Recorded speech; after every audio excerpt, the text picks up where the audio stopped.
through a certain kind of upheaval.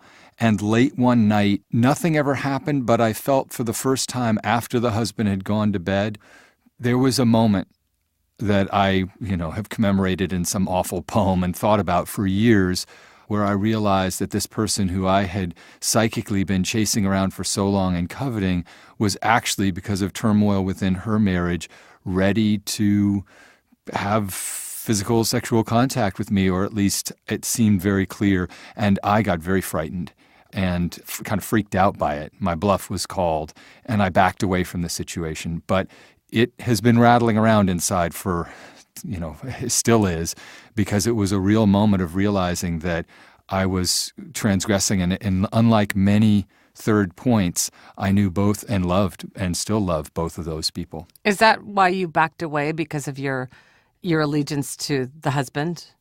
I think unconsciously what I wanted was to get married and be in a happy marriage. And the moment I saw that this happy marriage was, like most marriages, not so happy, I felt very frightened and disillusioned. Yeah. What about you? I've never been in a full-blown affair where I was that other woman, that third point. But I approached it. I had met this really charismatic man who was maybe 5 or 7 years older than me. When I was 19, he was in a poetry class that I took as an undergraduate. His wife at the time when I first met him was just, having the baby, and I just had a crush on him. Right. And years passed, maybe 5 years passed, and I was in the midst of getting divorced from my first husband. And I went to this bar, and I looked up on stage, and there is this man from my poetry class who's the lead singer in this band. And afterwards, he came off the stage. He recognized me, and we had this lovely little reunion. And I told him, where I was working. I was a waitress at this place called Nikki's Cafe. And the next day, I was on my shift, and he walks in, and he sits at the bar, and he looks at me. And it was absolutely electric. And he said, "What time do you get off work?" Ooh. And I told him. And we went and had a drink. And across the table, when we were at this place having a drink, he said, "Have an affair with me." And I mean, that's really sexually exciting. It's really erotic, right? Yeah. And so within minutes, we were, of course, scrambling out of the bar into his car, making out. And, we drive back to my apartment. And I'm free and clear. I'm getting divorced. I'm not, at this point, the cheater. But he's not free and clear. He's got a wife. He's got kids. There's a family back there. Yeah. And it was hot. It was flaming, scorching hot. And I said to him, "We have to stop, and you have to go home." Why did you say that? What happened? Because I realized that I was about to make a decision to walk into a burning building. That was the image that came into my mind. This house is on fire, and I had the choice whether to walk into it or turn away from it and run. Right. And in my life, at this era of my life, what I had been doing over and over again is choosing to walk into the burning building. And, so I didn't. I turned away, went away, life went on, years passed. Wild came out. I was on my book tour a couple of years ago. And I walk into the bookstore, and there is this man. And he turns to me, and he says, "Cheryl Strayed." And I say his name back to him. And we immediately just look at each other and laugh and smile. And he hugs me, and he says to me, "I'm divorced." And I say to him, "I'm married." That's the last time I saw him. The end. Curtain drop. Drop the mic. We don't even have to do an episode. But you know what, Cheryl? We're somehow going to have to do an episode, and it is an episode, as you might have guessed by now, that is about being that third point on the triangle, being the other person, the other woman specifically in the letters we'll talk about. And it arises from actually our 3-part series on infidelity, the betrayer, the betrayed, and then our wonderful discussion with Esther Perel. And we received in the wake of those episodes, what I want to say was, dozens of letters from men and mostly women saying, wait a second, you've left part of this out. You've left the third point in the triangle out. One of the sentiments that was so fascinating is that most of these letter writers knew that they were sort of authoring their own demise. They knew that they were the reason for their own pain, but they also had a very strong, powerful feeling that they weren't the other woman. As we'll see from these letters, it's very powerful that when you're in a relationship with somebody who's really paying attention and you can't do anything but think about each other all the time, of course you feel like you're not the other woman. You're the woman. The wife is the other woman. Right. And she's the one who he's with for all of these other reasons that aren't about passion and love. You know, there's convention, they have kids or they have financial obligations to each other. But he chose me, and he chose me even though it's illicit and morally questionable, or many would say wrong. And I think a lot of these letters that we saw, and we got dozens of them, there would be this kind of manic, like, I know it's wrong, it makes me feel terrible, and I feel neglected, and, he spends holidays with his wife, and I'm alone a lot. And on the other hand, there was this, but this is right. We were meant to be. Right. We're soulmates. He loves his wife, but he's not in love with her. There was a lot of that kind of sentiment that ran through most of these letters. That's right. It's wrong in the eyes of law and moral convention, but it's right in my heart. It's a kind of outlaw version of love that somehow feels more authentic because it cuts against the conventional expectations that aren't really where most people live. Indeed. So later in the episode, we're going to talk to Susan Cheever, Yes. who has written about her own experience as the other woman in one of her many books, Desire, Where Sex Meets Addiction. And, she's had the experience before, so we're going to ask her for some insight. She's been there. And we're going to look at this issue of being the other woman from a couple of vantage points. Yeah. One is a kind of classic, I'm in love with him and he's married and will he ever leave his wife? The other, a little different. But for now, why don't we get to the letter, Steve? Absolutely. Here it is. Dear Sugars, I'm in love with my best friend, and he's married. And I'm desperately trying to figure out if I should wait for him. Some context. He's an artist. I'm a writer. We've known each other for years, and for most of that time, we were both married. My marriage produced 2 amazing kids and a comfortable companionship for many years, but little in the way of passion. Then the companionship faded. In the last 2 years of our marriage, we slept in separate rooms. It was during this time that my best friend and I started having an affair. The affair started as coffee and lunch dates and Facebook messages every night. Sometimes the back and forth would last an hour or 2. After we acknowledged our physical attraction and the affair began in earnest, things escalated quickly. We went from being best friends who talked all day long to sex maniacs finding any way and any place to have sex. We've explored every kink we'd ever even entertained, and some we'd never even considered, and are amazed and awestruck at how sexually compatible we are. We're closing in on 2 years of being together, and the desire has only grown stronger.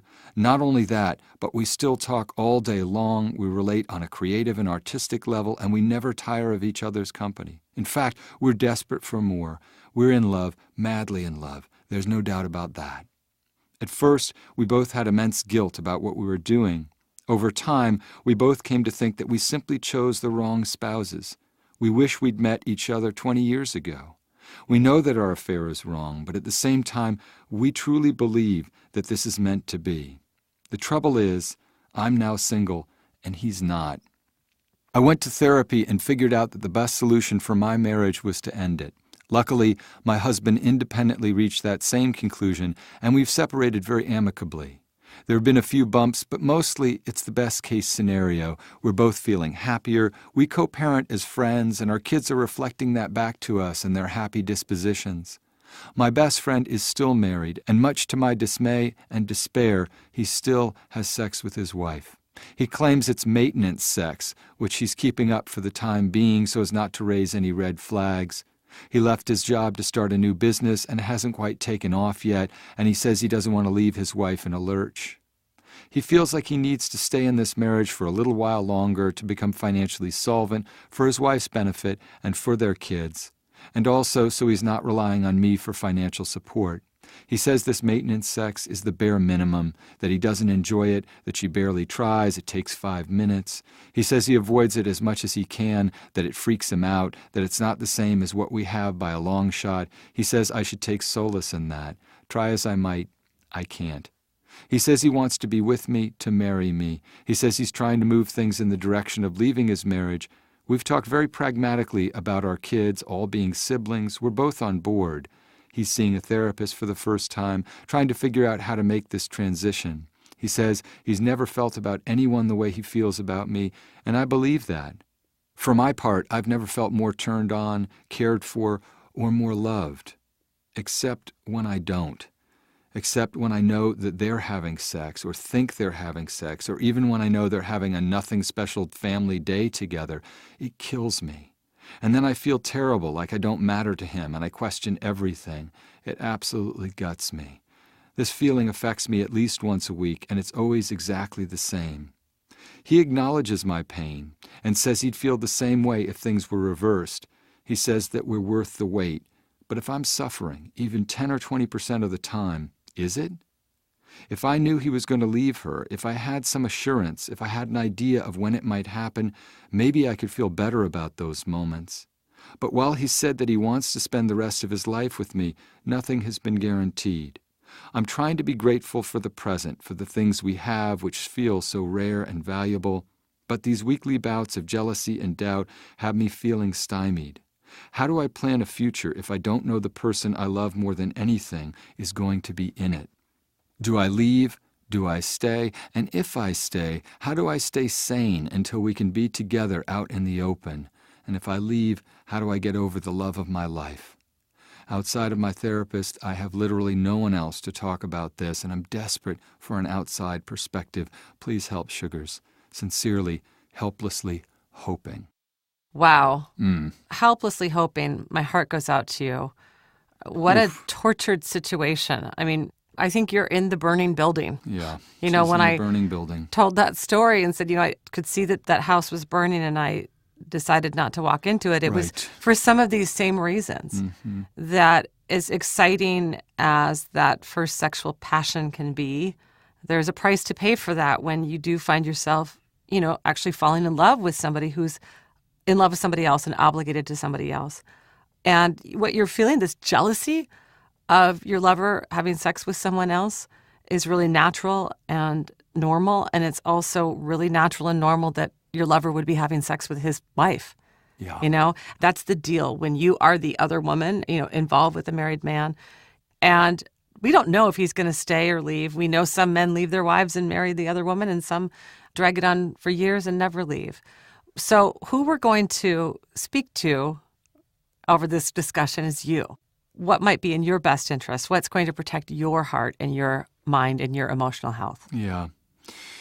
There's really two issues here, and we'll deal, I think, much more prominently with the second issue in the second letter, which does have to do with what are my moral duties here, not to love, but to the role I'm playing here, which is that I am involved with a married man and party to, she hopes, the breakup of a marriage with kids, okay? We're going to put that aside because I think we'll grapple with that with some help a little bit later on. The central question here is, do I really trust that this guy is going to leave his wife? And right at the center of your wrenching letter is the sentence, if I knew he was going to leave her, if I had some assurance. You don't. And people, when they are under this spell of love, say all kinds of things, like this is the most profound thing, and our children are all going to be together, and I promise I'm going to leave. And I'm not saying that the man that you're in love with is lying to you. He may not be. He may fully intend to. But what your inner turmoil is telling you is that you need the matter settled, and you need him to give you an honest accounting. And until he does that, you are going to have 80% ecstatic bliss and soul connection and 20% abject fear and despair and uncertainty. And, one thing I want to first say is we get letters from couples who both left their spouses so that they could be together. Yeah. They fell in love and they did the responsible thing and they ended those relationships so they could have a relationship with each other. Right. Now, helplessly hoping, that's what you did. You fell in love with somebody else and you realized your marriage was over, okay? Your partner has not done that. So let's look at what he has said about that. He's saying he's staying for financial reasons. He left his job to start a new business, and it hasn't taken off yet. He says he doesn't want to leave his wife in a lurch. Does that logic make sense to you, Steve? It certainly could. his own logic is, if I get this business off the ground and I'm sure that I can support my wife and family and pay alimony and child support, that will put me in a better position to commit the great act of betrayal and suffer the logical and necessary guilt of being the person who withdraws from the marriage. I can understand that, but I think it's a more fundamental question. The marriage that you were in, helplessly hoping, had, I guess, the best possible outcome in the sense that your infidelity, as Esther Perel would say, the meaning of it was that you weren't happy in your marriage. And guess what? Your husband wasn't happy either, and so you were able to amicably part. That's pretty much the ideal situation in a pretty rotten setup where, two people who loved each other fall apart and there are kids that they have to co-parent. You really negotiated that incredibly well. I'm not going to say that having an affair was the best way to discover that because it involves deceit, but what you discovered was deeply meaningful and you both were in the same place and you're able to be good parents together. That's terrific. Your lover is not in that situation. And the question that you need to ask him or force him to ask himself and give you an honest accounting of is, what is the meaning of this affair to you? Because we are engaged in an affair and you're legally married to somebody else. What is the meaning of it? Mm-hmm. Is it the thing that it was in your relationship where it told you you wanted to be out of this marriage and needed to be out of this marriage and find a better love? Maybe, but it's not as unambivalent and unambiguous as it was in your case. Mm-hmm. One of the things to ponder, I think most affairs begin from a place of dysfunction, right? Even if you're cheating on your spouse who you're no longer in love with, let's just assume and hope that you have some respect and regard for them, some love for them, and you feel bad about the fact that you're deceiving them. So for the course of the illicit part of this affair, it is dysfunctional and often deeper. It runs against your moral code. Okay. And helplessly hoping, you extracted yourself from that, right? You got clear with yourself. You made it right with your ex-husband. You aren't cheating on him anymore. And so when you think about the trajectory you're hoping to go in with your lover, it is moving from that dysfunctional beginning into a functional relationship that will be free of things like deceit and infidelity and so forth. And so I'm sure that it doesn't reassure you to hear that essentially your lover isn't willing to leave his wife until he's financially solvent at some sort of amorphous date in the future that may or may not come. Right. And I just want a little side note here. I am a little concerned about some of this language that you use to describe. You say he feels like he needs to stay in this marriage for a while longer to become financially solvent for his wife and kids' benefit. And I also just want to add perhaps for his own too. Yeah. That, maybe he's not ready to leave his wife because he's in part financially dependent on her, okay? Right. We're on incredibly shaky ground here in terms of his reasoning for staying, which tells me that there must be something more going on. One of the weirdest parts, I'm going to guess, about being the other woman is you don't actually know. Here you are intimate with one member of that marriage, but not with both. You get to hear about the marriage, this maintenance sex and how he's not in love with her, but you don't really know what's happening in that home when they have those nothing special family days, or they have those thinking about other things, barely doing it kind of sex. Right. You're both intimate and utterly excluded. This is part of the agony of this.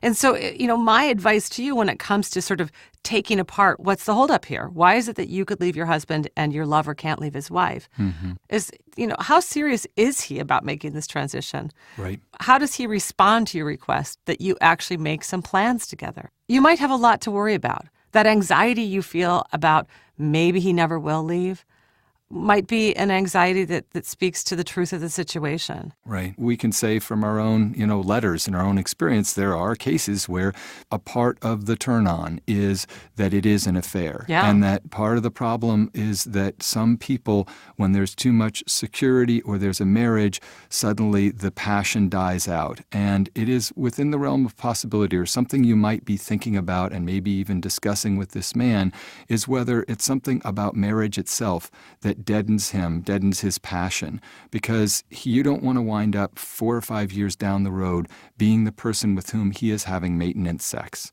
and realizing that either you or he or maybe both of you need to go outside the boundaries of a marriage in order to find the kind of charge and connection that you've found with each other. I'm not saying that's necessarily going to happen, but oftentimes that's the dynamic. And the other man or the other woman, the person outside of that marriage, doesn't realize that part of the charge is that they're forbidden. And when they're suddenly the designated mate, the morally approved, safe mate, a lot of the charge and connection and, frankly, intimacy dies off. Yeah. Doesn't always happen, but it is something that we hear about again and again. Well, I mean, I think there's no question about that, right? I mean, the part of the reason that people in long-term relationships often find love and sex and affairs outside of those relationships is not because they fell out of love. It's just because it's really hard to maintain that kind of erotic allure that you have in an affair.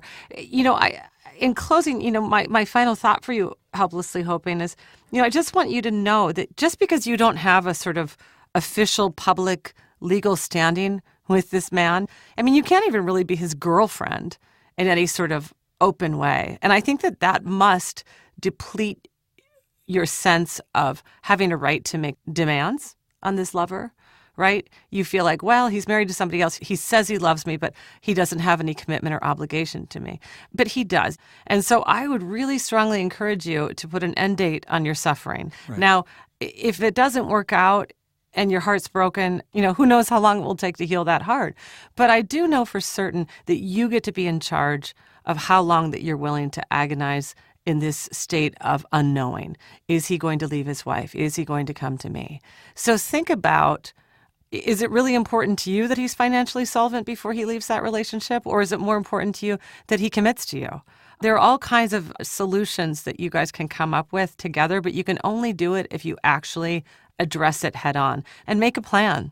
You really do deserve to move forward in your life with this relationship or without it. I wish you luck. Amen.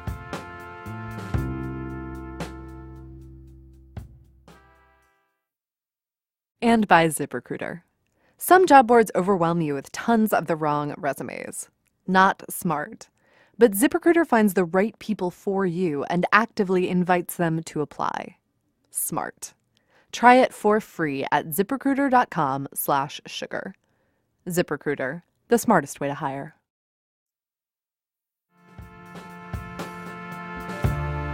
Whew. Whew. Well, listen. We got to move on to a new letter and a new sort of part of this terrain of the other woman. And we're going to get some help from the wonderful novelist and memoirist and biographer Susan Cheever. So let's give her a call. Hello? Susan? Yes. Hi, this is Cheryl Strayed. How are you? Hi, Cheryl. How are you? I'm such a huge fan of yours. Oh, thank you. Well, the feeling is mutual. I'm so delighted that you agreed to be on the show today. I'm here with Steve Almond. Hi. Hi, Steve. So maybe if you could tell us a little bit about your story and your experiences in this kind of being one of the points of what is often a triangle, the other woman. Well, yes, I was the other woman in 2 marriages that ended with me marrying the man. Wow, twice And you married the man. Twice I married the man. And the problem becomes that the man you married is no longer the man you fell in love with. Right. In other words, somebody in that situation who's married with or without children, but who has built a life with someone else, is a completely different character than that person divorced from all that and married to you. And that was a huge problem, that the person I ended up married to didn't bear much resemblance to that person who I had fallen in love with.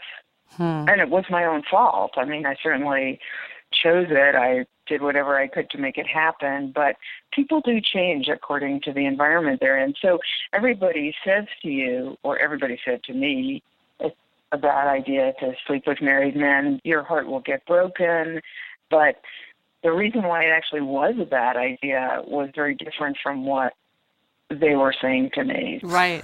So why was it a bad idea? I mean, because as you said, it's the classic, and we just discussed a letter that, like, oh, will he ever leave his wife? And you're saying, well, yeah, sometimes they actually do, and they did twice for you. I think often they do, actually. Yeah. But what was the downside for you? Well, the downside for me is hard to talk about because I married these men and had children with them, and I love my children, and they were wonderful marriages in their own ways, as marriages are. And, so I can't really say, well, I wish it hadn't happened or I shouldn't have done that. It's really the story of my life. For whatever reason, I liked married men a lot, and I can tell you why. I found the role of being a mistress actually suited me perfectly. Huh. I had my freedom, and I was somebody else's fantasy. And so I could have my own life and do whatever I wanted, and at the same time, be with this person who was in love with me, of course. And here's my point again. The person he was in love with wasn't me, and the person I was in love with wasn't him. Right. In some ways, I felt in both cases, these men had really interesting, important, and estimable wives. And I sometimes wondered if I wasn't in love with the wife. I'm not gay, but the whole situation was so appealing to me that I wanted to, it was almost like I wanted to be their child instead. But of course, that wasn't available to me. So, and were the wives so fond of you? And many, many therapists have suggested that I was trying to take my father away from my mother. So that's not particularly astute. I mean, maybe it's true, maybe it's not, don't know. Right. But what I found the problem was not that they didn't leave their wives. I think men are dying to leave their wives, and women are dying to leave their husbands. Marriage is excruciatingly difficult, in my experience. Yes, It's we almost agree. impossible, right? I mean, it's just very hard to pull it off for more than, say, 8 years, 7 years. And, it's very, very hard to stay with someone in a marriage. So really, as somebody who's coming in and hoping that either the husband or the wife will leave, in these cases the husband, the odds are in your favor. So, Susan, we would love to get your perspective on a letter from somebody who has found herself involved with a married man. I'm going to read the letter now. Can you stay on the line with us? Sure. Dear Sugars, I'm a single mom in my early 40s. My teenage kids are the loves of my life. We have an amazing close relationship, and I couldn't be more proud. I'm the sole provider for our family, and so my life is quite busy. 5 years ago, a friend, let's call him B, turned into an occasional lover. I was not naive about what we had. I'm 7 years older than he is, and from a very different cultural background. As much as we tried to not get too intertwined, it inevitably happened, and very quickly our relationship became emotionally charged. We spent a lot of time together. We also worked together. We had sleepovers, dinners, movies, endless lovemaking, but no prospect of a future together. About a year into our relationship, B broke it off with me to find a more age-appropriate, culturally acceptable, practical wife without baggage. As much as I knew this beautiful, intense affair would end, I had no idea how hard it would hit me. I won't go into the sappy details, but our breakup shook me to the core, and it took me a year to be able to breathe when I saw him in the hallways at work. Over the past 3 years, after much healing and a string of failed relationships, I've tried to date, and I've invested a lot of time in finding the right mate. I went on as many dates as my super busy life allowed. I wrote and answered hundreds of emails on online dating sites. I was always honest and straightforward with the men I met about seeking a meaningful relationship, not a short-lived hookup. Most of them, not all, completely lied. And after I had sex with them, they dumped me after a few weeks. So I swore off dating and went back to my drama-free single life. Last year, my former lover, B, got married. I felt genuinely happy for him and had no bad feelings about it. I did sadistically engage in peeking at his wedding pictures online. He looked happy, but I felt okay. 2 months after he wed, he approached me at work and told me how much he misses me and the sex we had. This was the first time we'd spoken in over 2 years.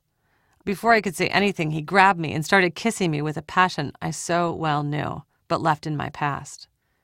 When I could finally speak, I told him he was completely insane and to leave me alone. He cornered me like this a few more times over the next couple of months, and every time he touched and kissed me, I was on fire. I was completely hooked again. I managed to fight him off and again told him to leave me alone and go home to his wife. That's what bothered me the most. He's cheating on his wife. With me. Awful. What if I was the wife? How would I feel? I wanted no part of this. 6 months later, he showed up at my door. The sex was incredible, like unleashing a caged animal that's used to living free. We couldn't get enough of each other. It was indescribable. We never spoke, not a word. Then he left. To my shock, I didn't feel any guilt, any pain. I felt mounds of joy. I felt happy, satisfied, fulfilled, complete.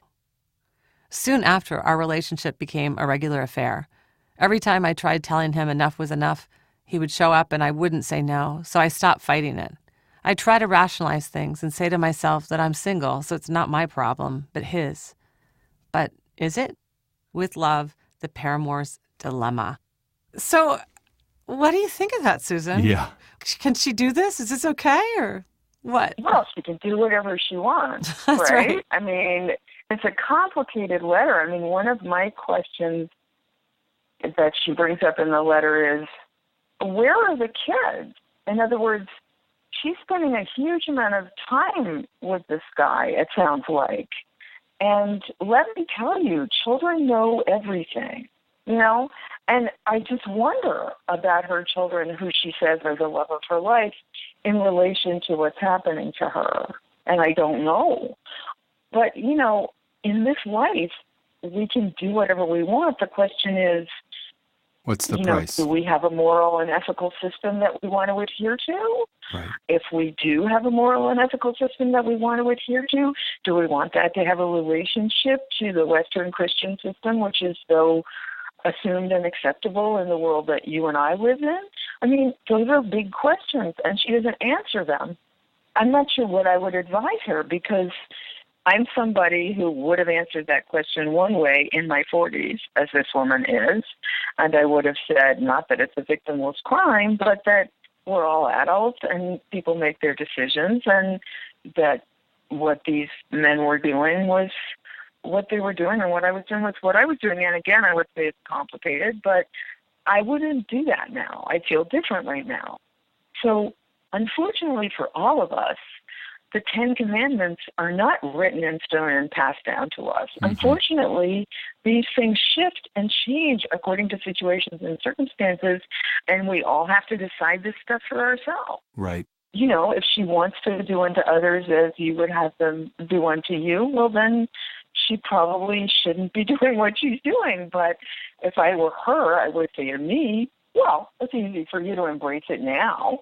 But I'm in my 40s. I'm where you were in your 40s, and how did you behave in your 40s? Yeah. Well, she said initially when he comes to her, and I think his actions here are pretty manipulative, but he comes to her and starts, kissing her passionately, and she's on fire, of course. It's straight out of Harlequin. But the moment that she can speak again, she's really morally troubled. That's what bothered me the most. He's cheating on his wife with me. Awful. What if I was the wife? How would I feel? I wanted no part of this.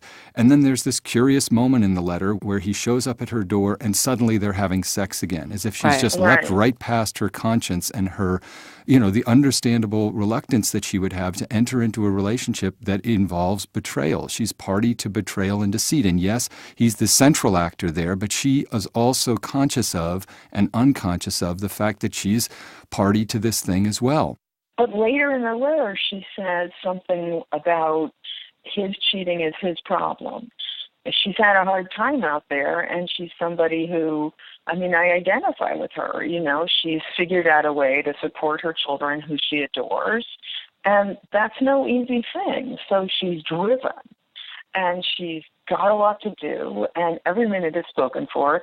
And here's the one thing that has been provided for her by the benevolent harmony of the universe, which actually takes the pressure off. So, I can totally identify with that. What I think is going on for her, and I have been there, what she's saying is, I love the sex.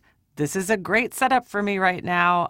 And yeah, there also is this part of me in the back of my mind. I'm also thinking, is this wrong? Should I allow myself to enjoy this? Because I know, I am in some ways breaking my ethical code, because I do think it's a bad idea. It's awful. So she's of two minds. I mean, we see this in almost all the letters that we got from the people who are the other woman. Yeah. They say something like, yes, I felt conflicted about it morally, but we love each other so much. And they always justify it. Like, oh, he's not in love with his wife. If they weren't ambivalent, they wouldn't write you a letter. Right. That's right. In other words, I was thinking about myself. I was not ambivalent. I thought it was fine, but I wouldn't have written you a letter. So, that's right. In other words, there's a self-selecting thing going on here where they write you the letter because they're ambivalent and confused. I think there are plenty of people, and certainly plenty of men, and certainly plenty of men of my acquaintance, who think it's absolutely fine to sleep with someone who's married or to sleep with someone else if you're married. Yeah.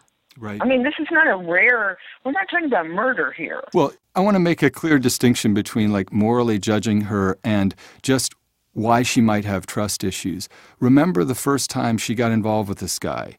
You know, it was, again, earth-moving sex and wonderful, and then this happened. He breaks up with her, and she writes, as much as I knew this beautiful, intense affair would end, I had no idea how hard it would hit me. Our breakup shook me to the core, and it took me a year for me to be able to breathe when I saw him in the hallways. That happened, Right. And history tends to repeat itself, especially when it directly involves with the same guy who broke your heart the first time. I just want to note that the reason that this guy broke it off with her before is to find somebody, quote, more age-appropriate, culturally acceptable, and a practical wife without baggage. And part of what I think is sort of swimming underneath the surface of this is she's not good enough to present in public. She's good for sex, hot, electrifying sex with no discussion or anything else. And there's something in that, even though it's intensely sexually gratifying, that feels also degrading. Well, I agree with you, but I wonder, let me ask you guys a question. How much do we need to take people at their word? That's in other right. words, she's saying she knows this, she gets this. But it's just too good to give up. It's just so great, but she knows it's going nowhere. She knows him. She knows if she gets emotionally involved with him, he'll dump her. That's what he did before. But she's saying that's okay with her. And my inclination is to say, okay, you know, the problem that we're given is not, is he going to hurt her again? It's, is it okay for her to sleep with someone? Can she tell herself that the cheating is really his problem? Yeah, I'm with you, Susan. Why don't you believe her, Steve? Why don't you believe her when she says that she understands that this is separate and just sex? And Because she said last time, as much as I knew this intense affair... Last time was last time. He's going to do the same thing. She's not going to do the same thing. And that was years ago. That's that what was Sisyphus years ago. said. Last time was last time. This time the rock will get to the top of the hill. It's not going to come rolling down. That was last time. No, Look, she's changed. People can't change. people absolutely can change, but I think there's an undercurrent of the fact that she's unsettled by this. And even though it's a great turn on and incredibly gratifying, she is involved with the same moral actor. And so it's a calculated risk.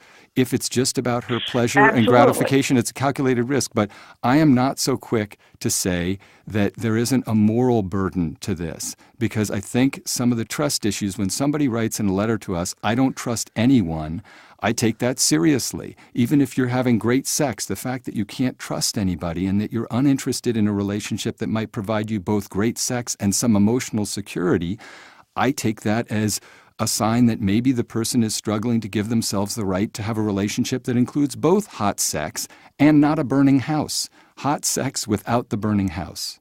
Isn't that the ideal? Before you got on the phone, Susan, you know, when I told that story about turning away from that affair I almost had, walking away from the burning building instead of into it, you know, part of it was to protect my own life, but part of it was that I felt like I was going to be doing something wrong to another woman. Mm-hmm. I was going to be sleeping with another woman's husband. And I don't want to bring pain and sorrow into somebody else's life if I can help it. Now, obviously, that's not the only thing that guides me. As you said, Steve, it's the code that we aspire to. Mm-hmm. Many of us fall short of that all the time. Yeah. Well, but also many people don't aspire to that code. That's right. You're right. And they're fine. I mean, you know, we're not living in a particularly practicing Christian country. As I said, I certainly know many men who think it's fine to cheat on their wives and, you know, don't want to hear that the golden rule says they shouldn't. Yeah. Right.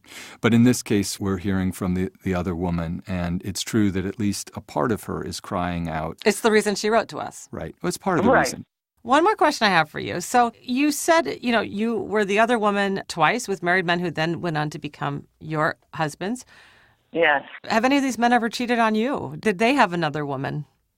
That happened to me once, or maybe twice. Did it change your perspective at all? And how did it feel? Yeah. It didn't. It should have changed my perspective. It felt terrible. Yeah. I don't like being betrayed. And again, a therapist could tell you that the reason why I betrayed other people was to keep them from betraying me first, if you see what I'm saying. That's therapy talk. But I don't think people do like being betrayed in general, do they? No, I've never met anyone who enjoyed it. Right. Here's the deal. To this newlywed woman in this marriage, this is pretty bad. I'm going to go ahead and make the leap and I'm say gonna guess, that this would be like one of the worst things that's ever happened in her life. Yes, I'm going to guess she has no idea that her husband is doing this. And yeah, it would be devastating to her. I could just write the letter to us, myself, like as if it were from her. And when she finds out. Or we could wait a few months Yeah. and it will show up. Yes. So thank you so much for helping us not give the paramour's dilemma an answer. Thank you for complicating our answer in a lucrative way. No, it's complicated. Yeah. It is complicated. All right. Well, Susan, thank you so much. Yeah, it was an absolute pleasure. My talking pleasure. with you. We love talking to you. Take Bye-bye. care. Okay, bye-bye.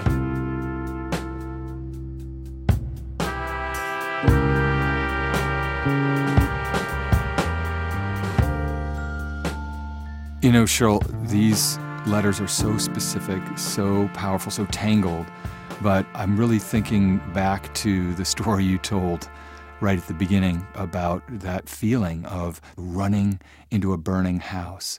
And I want to sort of say that what we're really trying to grapple with is why people run into that burning house and what it feels like in there. And that's not limited to these two letters. The powerful undercurrent of the outpouring of letters that we received from other women and some other men was, I've been robbed of a sense of selfhood by this experience. I am defined by the situation as the other person who's ruining a marriage. But I'm actually a person. I'm in love. I'm finding deep gratification and meaning in this relationship. And I want to understand how I got into it, whether I should stay into it, how to get out of it, what it means morally. Indeed. And I want to say, when I go back to that moment when I decided not to run into the burning house, I certainly don't mean to imply that I was in any way morally superior to the version of myself who might have, at a different moment in my life, chosen to run right into that building. Right. And I think, one thing that we have grappled with a lot over the course of this last hour is this idea of, like, is it right or wrong? And, when we talked about infidelity, we had the same thing. Yes, it's not a good idea to lie to somebody you love. Yes, it's not a good idea to make a promise and then break it. And yet what we find in love and when we find in erotic and romantic entanglements, that many of us struggle at one point or another, and usually at many points over the course of our lives, with, being true to those words, values, vows. And so to all the other women out there, all the other people, I just want to say, you're just like all of us. Many, many of those people who have been betrayed, as we noted on those infidelity episodes, have also committed betrayals or will someday. Right. Many people have been in every position on that little triangle. And so what we wish for you, other women and men, as the case may be, is that what you always have to do, no matter where you are in that triangle, is to try your best to find a way to live with as much integrity as you can live, to seek a sense of equilibrium and fulfillment. And sometimes in the course of that, in the course of finding your fulfilling life, you do have to do some things that don't make you so proud. Yeah. Sometimes you run into the burning building. Right. Sometimes you turn away from it and walk away. Mm-hmm. And I know, I've been at both of those places and I've walked in both directions. Dear Sugar Radio is produced by WBUR in Boston. Our show is produced and edited by the fabulous Lisa Tobin. Please write to us. We'd love to hear from you. Send your letters to us at dearsugarradio@gmail.com.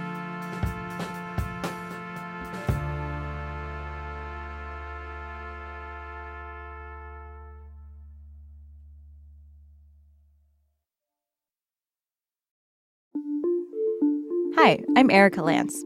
Clearly, you liked your sugar enough to listen all the way to the end. So I think you might like this podcast I produce, Kind World. Kind World tells deeply personal stories about the pivotal moments in our lives. She called me one day and she says, "Why are you choosing to live in our grief?" And I said, "I'm not. I'm choosing to live in your love." All of those women were witness to the darkest and probably most intimate moment of my life, and they gave me a sliver of light. I talked to all kinds of people about times when they felt scared or alone or overwhelmed and how they got through it with the help of others. I even thought I was a little crazy, but then I'm like, wait, I could do anything I want. I could raise $1 million if I want to. I could cure this disease.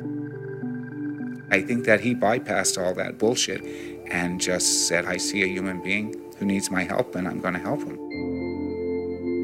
Head over to wbur.org/kindworld or subscribe in your favorite podcast app. Thanks.